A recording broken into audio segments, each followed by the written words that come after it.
Assalamualaikum warahmatullahi wabarakatuh. Perkenalkan, nama saya Hafsah Agusnia, jurusan Teknologi Hasil Perikanan, Universitas Maritim Raja Ali Haji. Nah, di sini saya akan membuat video sebagai bentuk tugas ujian tengah semester mata kuliah Teknologi Fermentasi. Di sini saya akan membahas tentang sejarah fermentasi. Nonton video ini sampai habis ya. Terima kasih. Nah, pertama-tama saya akan menjelaskan apa itu fermentasi. Fermentasi adalah proses penguraian senyawa-senyawa kompleks yang terdapat dalam makanan menjadi senyawa yang lebih sederhana oleh enzim atau mikroorganisme dan berlangsung dalam keadaan lingkungan yang terkontrol sehingga menghasilkan makanan yang baru yang mempunyai pelapor dan aroma yang khas. Ini ada proses fermentasi dan pembusukan. Yang pertama, proses fermentasi berlangsung secara terkontrol, sedangkan proses pembusukan tidak terkontrol. Yang kedua, proses fermentasi umumnya berlangsung dalam keadaan anaerobik, sedangkan proses pembusukan berlangsung dalam keadaan aerobik. Yang ketiga, mikroba dalam proses fermentasi biasanya yang memecah karbohidrat atau yang disebut dengan gram positif, sedangkan pada proses pembusukan, biasanya mikroba yang memecah protein dan lemak yang disebut dengan gram negatif. Yang keempat, produk fermentasi dapat dimanfaatkan sebagai bahan makanan, sedangkan produk busuk tidak dapat dimakan. Yang kelima, produk fermentasi biasanya mempunyai aroma dan flavor yang khas atau disukai, akan tetapi produk pembusukan yaitu berbau busuk. Yang keenam, produk fermentasi biasanya asam atau alkohol, sedangkan produk pembusukan adalah amonia dan belerang. Sejarah perkembangan teknologi fermentasi. Pertama, pada periode Pasteur berlangsung sampai 1960, yaitu ada fermentasi alkohol, roti, vinegar atau cuka. Yang kedua, pada periode 1860 sampai 1900, fermentasi asam laktat dan penerapan teknik aerasi pada fermentasi menggunakan medium cair atau khamir yang tumbuh baik dengan adanya aerasi. Teknik biakan murni ini atau starter juga diterapkan pada periode ini. Yang ketiga, pada periode 1900 sampai 1920, perkembangan industri fermentasi gliserol di Jerman dengan penambahan natrium bisulfit ke dalam medium fermentasi alkohol untuk menghasilkan gliserol dan butanol di Inggris.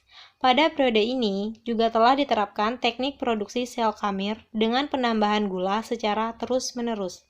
Yang keempat, pada periode 1920 sampai 1940, penerapan teknologi fermentasi surbosa dan asam glukonat dan penggunaan fermantor yang dilengkapi dengan sistem pengadukan dan aerasi serta sterilisasi udara menggunakan saringan berstruktur serat. Yang kelima, pada periode 1940 sampai 1950, terjadinya ledakan pertumbuhan teknologi fermentasi yang ditandai dengan produksi penisilin secara besar-besaran dan penemuan antibiotik lainnya. Yang keenam, pada periode 1950 sampai 1960, mengembangkan teknik fermentasi asam amino, antibiotik baru, dan penerapan teknik seperti pengaturan pH, oksigen, dan CO2. Yang ketujuh, periode 1960 sampai 1979, pada periode ini memproduksi protein sel tunggal dan penerapan proses fermentasi kontinu. Yang kedelapan, sejak 1979, periode ini mengembangkan industri fermentasi yang dipacu bersamaan dengan perkembangan teknik manipulasi genetika melalui mutasi, rekombinasi, dan rekayasa genetika. Faktor-faktor yang mempengaruhi fermentasi. Yang pertama, starter yang aktif atau fase pertumbuhan eksponensial. Yang kedua, substrat yang sesuai atau karbohidrat sebagai sumber energi. Yang ketiga, lingkungan yang mendukung seperti oksigen, suhu, pH, dan cahaya. Nah, di sini saya akan memperlihatkan salah satu produk fermentasi yaitu pede. Ini adalah makanan khas Natuna yang terbuat dari bahan utamanya yaitu bilis dengan pencampuran asam kandis dan gula. Ini difermentasi selama kurang lebih 1 minggu. Peranan teknologi fermentasi. Yang pertama ada industri kimia dan farmasi, yaitu berupa senyawa organik, antibiotik, dan asam amino. Yang kedua, industri makanan. Nah, pada industri ini menghasilkan makanan yang memiliki pelapor, aroma, tekstur, daya cerna, dan daya simpan yang baik. Peranan teknologi dalam industri makanan. Yang pertama, ada asam amino, yaitu secara komersial dalam skala besar yang lebih ekonomis. Yang kedua, ada bahan pelapor.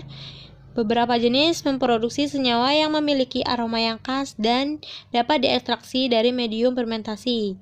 Sel-sel mikroba dapat digunakan sebagai biokatalisator untuk transformasi prekursor yang tidak mempunyai flavor menjadi produk-produk dengan flavor tertentu atau melalui konversi mikrobiologik. Contohnya, Pseudomonas putida dan Rhodotorula minuta yang digunakan dalam konversi prekursor.